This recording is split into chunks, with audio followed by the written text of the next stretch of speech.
சூத்த கிளிகளனா என் பேரே மதிக்கிறேன். சூத்த கிளிகளனா என் பேர் மதன் இல்லை. 2 பேரையும் அழுவ வைப்பேன் இப்போ. எடா போட்டீங்களா? போட்டீங்களா? எவ்வளவு நான் சொன்னேன் நாய்களா? என்ன சொன்னேன் உங்களுக்கு? கால் என்ன சொன்னேன்? ஏதாவது நடந்துச்சுன்னா நீங்க செத்துருவீங்கன்னு சொல்லிட்டான் என்ன? என்ன புடிக்கிறதுக்கு வராதீங்க நீங்க. பெரிய புடிங்களா 2 பேர் நாய்களா நீங்க?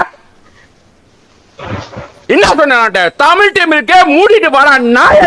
நான் சொல்லுங்க அங்க அங்க புடிச்சிட்டா வருவீங்க நீங்க. திமிர் குதி ஆடுறீங்களா நீங்க? திமிர் குதி ஆடுறீங்களா? பொட்ட பசங்களா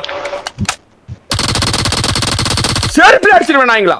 திமிர் என்கிட்ட மட்டும் இது பண்ணீங்க எனக்கு பிடிக்காது பண்ணீங்க வச்சுக்கோ மாவளை சாக அடிச்சிருவேன் 2 பேர் நாய்ங்களா. என்ன காசு கொடுத்தோம் நீ பெரிய போட்டு புடிக்காட்டா நீங்க 2 பேர் நாய்ங்களா? சொல்ல நான் சொன்னேன் 7 தடவை காசு கொடுத்தேன்.